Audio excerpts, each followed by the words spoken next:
राधे राधे भक्तों, जय श्री कृष्णा, जय श्री राम। भक्तों, इससे पहले वाली वीडियो में हमने महर्षि वाल्मीकि द्वारा रचित रामायण के बाल कांड को समाप्त किया था। आज हम इस वीडियो में अपना नया कांड आरंभ करेंगे जिसका नाम है अयोध्या कांड। तो चलिए शुरू करते हैं भक्तों। बाल कांड के अंत में श्री राम के विवाह के बाद अयोध्या नगरी में अत्यंत हर्ष और समृद्धि का वातावरण है। नगर धन धान्य से तभी राजा दशरथ अपनी बढ़ती आयु को अनुभव करते हैं। वे यह समझते हैं कि अब राज्य संचालन की जिम्मेदारी किसी योग्य उत्तराधिकारी को सौंपनी चाहिए। उनके मन में यह चिंता प्रबल हो जाती है कि जीवन अनिश्चित है और उत्तराधिकारी की व्यवस्था समय रहते होनी चाहिए। राजा दशरथ अपने मन में श्री राम के गुणों का स्मरण करते हैं। राम सत्यवादी हैं, धर्मनिष्ठ हैं, इंद्रियों पर संयम रखने वाले हैं, प्रजा के प्रिय हैं, शास्त्रों में निपुण और वीर हैं, गुरुजनों के प्रति विनम्र हैं। दशरथ को यह निश्चय हो जाता है कि श्री राम ही राज्य के लिए सर्वश्रेष्ठ उत्तराधिकारी हैं। राजा देखते हैं कि अयोध्या की समस्त प्रजा स्वाभाविक रूप से श्री राम के प्रेम में है। नगरवासी उन्हें राजा के समान ही सम्मान देते हैं। इन सभी बातों पर विचार करके राजा दशरथ यह दृढ़ निश्चय करते हैं कि मैं श्री राम का युवराज के रूप में अभिषेक करूंगा। यह निर्णय वो बिना किसी राजनीतिक दबाव के केवल धर्म और लोकहित को ध्यान में रखकर लेते हैं। राजा दशरथ अपने मंत्रियों और सभासदों को बुलाते हैं। वे उनसे अपने निर्णय को साझा करते हैं। मंत्रीगण श्री राम के गुणों की प्रशंसा करते हैं, राजा के निर्णय से सहमत होते हैं और इसे राज्य और प्रजा के लिए कल्याणकारी बताते हैं। सभा में सर्वसम्मति से दशरथ जी कहते हैं कि जीवन क्षणभंगुर है, भविष्य अनिश्चित है, शुभ कार्यों में विलंब नहीं करना चाहिए। इसलिए वे चाहते हैं कि अभिषेक शीघ्र कराया जाए बिना किसी विलंब के। यहीं से कथा में एक सूक्ष्म संकेत मिलता है कि यह निर्णय भले ही धर्मपूर्ण है, परंतु भविष्य में इससे महान घटनाएं घटने वाली हैं। देव और प्रारब्ध की भूमिका यहीं से धीरे धीरे प्रवेश करने लगती है। अब अयोध्या में श्री राम के युवराज अभिषेक की तैयारी का समाचार फैलता है। उसी समय स्वर्गलोक में भी एक अद्भुत परिवर्तन दिखाई देता है। देवता जो सामान्यतः प्रसन्न और निश्चिंत रहते हैं, आज चिंतित और गंभीर प्रतीत होते हैं। स्वर्ग की दिव्य सभा में इंद्र, वरुण, कुबेर, यम, अग्नि, वायु, अश्विनी कुमार और अन्य लोकपाल सब एकत्र होते हैं। देवता आपस में विचार करते हैं। भगवान विष्णु ने रावण के विनाश के लिए मानव रूप लिया है, मानव रूप में अवतार लिया है। यदि श्री राम अभी राजा बन जाएंगे तो वे राजसुख में बन जाएंगे और वनवास की लीला कैसे संपन्न होगी। देवताओं को भय होता है कि यदि राम अयोध्या में ही राज्य करते रहेंगे तो रावण का वध संभव नहीं हो पाएगा और देवताओं का उद्देश्य अपूर्ण रह जाएगा। देवता स्मरण करते हैं कि रावण को ब्रह्मा से वरदान प्राप्त है। वह देव, दानव, यक्ष, गंधर्व से नहीं मर सकता, केवल मनुष्य और वानर से ही उसका वध संभव है। इसी कारण तो विष्णु ने मानव रूप में राम अवतार लिया है। देवताओं की इस चिंता के बीच पितामह ब्रह्मा सभा में प्रकट होते हैं। उनका तेज संपूर्ण स्वर्ग को प्रकाशित कर देता है। देवता ब्रह्मा से कहते हैं, हे पितामह, यदि राम का अभी राज्याभिषेक हो गया तो लोक कल्याण की योजना कैसे पूर्ण होगी। ब्रह्मा जी आश्वासन देते हैं कि ब्रह्मा देवताओं को शांत करते हुए कहते हैं, चिंता मत करो, यह सब ईश्वर की माया से संचालित है। जो होना है वही होगा। राम वन अवश्य जाएंगे और रावण का वध निश्चित है। ब्रह्मा स्पष्ट करते हैं कि यह सब देवी योजना, लीला का भाग है। मनुष्य पात्र बनेंगे और प्रारब्ध अपने मार्ग से चलेगा। ब्रह्मा बताते हैं कि देवता वानर रूप में अवतरित होंगे। रावण वध में श्री राम की सहायता करेंगे। पृथ्वी पर धर्म की पुनः स्थापना होगी। यहाँ से हनुमान, सुग्रीव, अंगद आदि के अवतार की भूमिका भी सूक्ष्म रूप से निर्धारित हो जाती है। ब्रह्मा के वचनों से देवताओं का भय दूर हो जाता है। स्वर्ग में पुनः वीणाओं की मधुर ध्वनि गूंजने लगती है। अप्सराओं का नृत्य और देवताओं को संतोष हो जाता है। दृष्टिगोचर होता है, किंतु अब वे धैर्य पूर्वक पृथ्वी की घटनाओं की प्रतीक्षा करते हैं। अयोध्या नगरी श्री राम के युवराज अभिषेक की तैयारी में डूबी हुई है। नगर को सजाया जा रहा है, द्वारों पर तोरण लग रहे हैं, सड़कों पर पुष्प वर्षा हो रही है, घर घर में मंगल गीत गाए जा रहे हैं। हर व्यक्ति के मुख पर एक ही नाम है, राम राम। इसी उल्लासपूर्ण वातावरण में कैकेयी की दासी मंथरा महल की अट्टालिका से नगर को देखती है। वह देखती है कि लोग आनंदित हैं, राजमहल में उत्सव की तैयारी हो रही है। पर यह प्रसन्नता मंथरा के मन को ईर्ष्या और भय पर उत्पन्न कर देती है। मंथरा सोचती है, यदि राम राजा बन गया तो कैकेयी का प्रभाव समाप्त हो जाएगा। भरत का क्या होगा? मेरा भविष्य क्या होगा? उसका मन स्वार्थ, असूया और कुटिलता से भर उठता है। मंथरा घबराई हुई कैकेयी के पास जाती है और कहती है, महारानी, क्या आप जानती हैं कि आज नगर में इतना उत्सव क्यों है? कैकेयी सरल हृदय से उत्तर देती है, हाँ, राम का युवराज अभिषेक होने जा रहा है। यह तो बड़े सौभाग्य की बात है।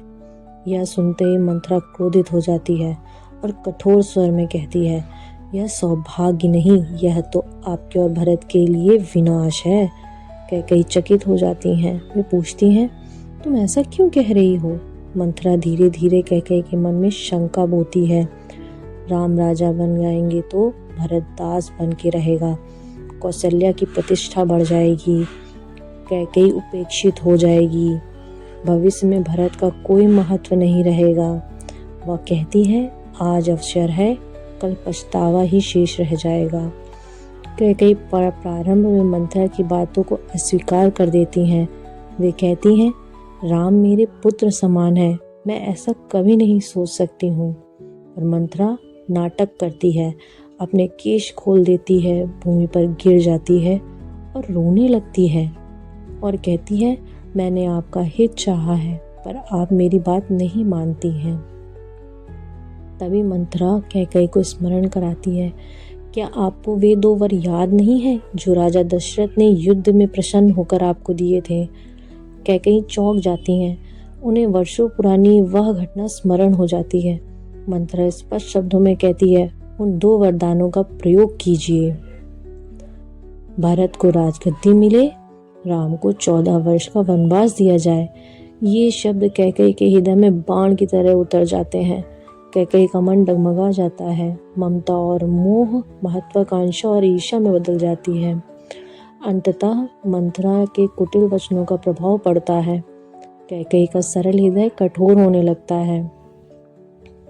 अंत में कैकेयी कहती हैं, यदि यही भरत के हित में है तो मैं यही करूंगी।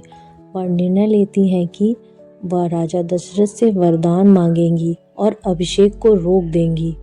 यहीं से रामायण की करुणा धारा पूर्ण रूप से प्रभावित होने लगती है। यह अध्याय दर्शाता है एक दासी की कुटिल बुद्धि, एक रानी के मुंह और एक राजा के वचन मिलकर इतिहास की धारा बदल देते हैं। यहीं से आनंद शोक में, उत्सव वनवास में और राजमहल वनपथ में परिवर्तित हो जाता है। मंथरा के विष वचनों से कैकेयी का मन अब पूरी तरीके से बदल चुका है। वह राजसी आभूषणों को त्याग देती हैं, केश खोल लेती हैं और रानी होते हुए भी कोप भवन में जाकर भूमि पर लेट जाती हैं। वह न अलंकार धारण करती हैं, ना ही राजसी वस्त्र और न किसी से बात करती हैं। उनका मुख कठोर और हृदय संकल्प से भर चुका है। उधर राजा दशरथ अत्यंत प्रसन्न है, श्री राम के अभिषेक की तैयारी में मग्न है। कैकेयी से यह शुभ समाचार साझा करने को उत्सुक हैं। जब वे कैकेयी के महल पहुंचते हैं तो कोप भवन का दृश्य देखकर अचंभित और भयभीत हो जाते हैं। दशरथ भूमि पर पड़ी कैकेयी को देखकर कहते हैं, देवी, तुम्हें क्या दुख है? किसने तुम्हारा अपमान किया है? कहो, मैं अभी दंड दूंगा। वे राज देने का वचन देते हैं, शत्रु का विनाश करने की प्रतिज्ञा करते हैं, यहाँ तक कि कहते हैं कि यदि राम से भी कोई अपराध हुआ है तो मुझे बताओ। यह वाक्य आगे चलकर उनके लिए विनाशकारी सिद्ध होता है। कैकेयी जानबूझकर मौन रहती हैं। उनका मौन दशरथ की व्याकुलता बढ़ाता है, उनके विवेक को कमजोर कर देता है। अंततः दशरथ कैकेयी से कहते हैं, भावावेश में आकर, जो मांगोगी दूंगा, यह मेरा सत्य वचन है। तभी कैकेयी उठकर बैठती हैं और शांत किंतु कठोर स्वर में कहती हैं, राजन, क्या आपको स्मरण है कि आपने मुझे युद्ध में 2 वरदान दिए थे? राजा दशरथ चौंक जाते हैं, उनका हृदय कांप उठता है, पर वे कहते हैं, हाँ, मुझे स्मरण है, जो मांगोगी दूंगा। कैकेयी कहती हैं, मेरा पहला वरदान यह है कि भरत को अयोध्या का राजा बनाया जाए। दशरथ स्तब्ध रह जाते हैं, उनके मुख से शब्द नहीं निकलते। फिर वे कहते हैं, देवी, यह क्या कह रही हो? राम धर्मज्ञ है और योग्य है।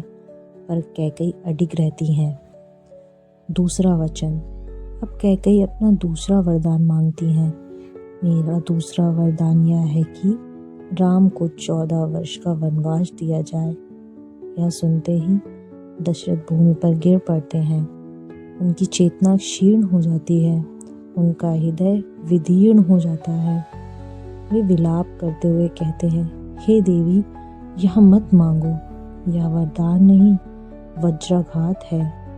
दशरथ राम के बाल्यकाल को स्मरण करते हैं, कौशल्या के दुख की कल्पना करते हैं, अपने वचन और धर्म के बीच फंस जाते हैं। वे कहते हैं, मैं राजा हूँ पर पिता भी हूँ, मैं यह कैसे कर सकता हूँ? कैकेयी निर्लिप्त भाव से कहती हैं, राजन, राजा का वचन असत्य नहीं हो सकता। यदि आप वचन भंग करेंगे तो आपकी कीर्ति नष्ट हो जाएगी। वह न करुणा दिखाती है, न पश्चाताप और न मातृत्व। दशरथ समझ जाते हैं, वे बंध चुके हैं, उनका वचन ही उनका बंधन है। राजा होकर भी वे असहाय हो जाते हैं। यहीं से दशरथ का पतन प्रारंभ होता है। भक्तों, यह अध्याय हमें सिखाता है कि असंयमित वाणी विनाश का कारण बनती है। धर्म और वचन का संघर्ष कितना कठोर होता है और सत्ता से बड़ा सत्य होता है। और यहीं से श्री राम के जीवन का महान त्याग पथ आरंभ होता है। कैकेयी के वरदान सुनकर राजा दशरथ अचेत और असहाय हो चुके हैं। वे उठ भी नहीं पा रहे हैं। अंततः वे सेवकों को आदेश देते हैं कि जाओ, राम को बुला लाओ। सेवक जब श्री राम जी के पास पहुंचते हैं तब राम शांत हैं, अभिषेक की तैयारी में हैं, किसी अनिष्ट की कल्पना तक नहीं कर सकते हैं। राम तुरंत पिता के बुलाने पर चल पड़ते हैं। राम को देखते ही दशरथ का हृदय टूट जाता है। वे राम से कुछ कह नहीं पाते, उनके मुख से शब्द ही नहीं निकल रहे हैं। तभी कैकेयी स्वर में बोलती हैं, कहती हैं, राम, तुम्हारे पिता ने मुझे 2 वरदान दिए थे। पहला, भरत को राज्य, दूसरा, तुम्हें 14 वर्ष का वनवास। यह सुनकर राम ना क्रोधित होते हैं, ना शोक करते हैं और ना ही कोई प्रश्न करते हैं। वे अत्यंत शांत स्वर में कहते हैं, यदि पिता की आज्ञा यही है तो यह मेरे लिए धर्म है। राम कहते हैं, राज्य तुच्छ है, पिता का वचन महान है, वनवास मेरे लिए तपस्या है। यही वह क्षण है जहाँ राम मनुष्य से मर्यादा पुरुषोत्तम बनते हैं। राम कौशल्या के पास जाते हैं। कौशल्या अभिषेक की तैयारी कर रही हैं, मंगल की कल्पना में डूबी हुई हैं। राम उन्हें वनवास का समाचार देते हैं। कौशल्या मूर्छित हो जाती हैं। संभल कर कहती हैं, पुत्र, पिता और माता दोनों का धर्म तुम्हारे साथ वन जाना है। पर राम उन्हें समझाते हैं, माँ, आपका धर्म अयोध्या में रहकर सेवा करना है। तब सीता को जब ये पता चलता है तो वो राम के साथ वन जाने को कहती हैं। तो वे दृढ़ स्वर में कहती हैं, जहाँ आप वहीं मैं, पति के बिना स्वर्ग भी वन है। राम उन्हें कठिनाइयों से डराते हैं। राम कहते हैं, वन में कांटे होंगे, भूख होगी, हिंसक पशु होंगे, पर सीता का निश्चय अडिग है। अंततः राम उन्हें साथ ले जाने को स्वीकार कर लेते हैं। जब ये बात लक्ष्मण को पता चलती है तो वो क्रोध में हो जाते हैं। लक्ष्मण कहते हैं, कैकेयी पर क्रोधित होते हुए दशरथ पर भी आक्रोश व्यक्त करते हैं। वे कहते हैं, यह अन्याय है, मैं इसे सहन नहीं कर सकता हूँ। पर राम उन्हें शांत करते हैं। लक्ष्मण तब कहते हैं, यदि आप बन जाएंगे तो मैं सेवक बनकर साथ चलूँगा। जब नगर को ज्ञात होता है कि राम वन जा रहे हैं, भरत राजा बनेंगे, तो पूरी अयोध्या शोक में डूब जाती है। प्रजा कहती है, जिसके लिए राज्य है वही वन जा रहा है। लोग मार्ग रोक कर खड़े हो जाते हैं, रोते हैं, राम से लौटने की प्रार्थना करते हैं। पर राम सबको धर्म का उपदेश देते हैं। राम जटायु धारण करते हैं, वल्कल वस्त्र पहनते हैं, धनुष उठाते हैं। सीता और लक्ष्मण के साथ वे अयोध्या से प्रस्थान करते हैं। नगर सूना हो जाता है, उत्सव शमशान में बदल जाता है। राम के जाने के बाद दशरथ भोजन त्याग देते हैं, विलाप करते हैं, राम का नाम लेते रहते हैं, राम राम राम। वे कौशल्या से कहते हैं, मैंने अपने ही हाथों अपने प्राणों का नाश किया है। अंततः पुत्र वियोग में राजा दशरथ प्राण त्याग देते हैं। यह श्रवण कुमार के पूर्व शाप का फल सिद्ध होता है।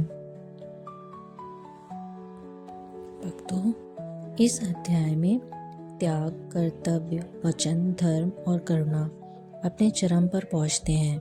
यहीं से रामायण राजकथा से तपस्वी कथा, महल से वन, सत्ता से साधना की यात्रा बन जाती है।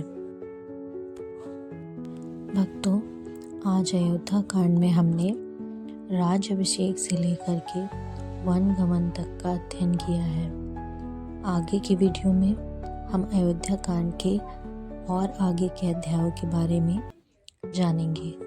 अगर आपको मेरा आज का ये वीडियो अच्छा लगा हो तो कृपया करके मेरे साथ बने रहें।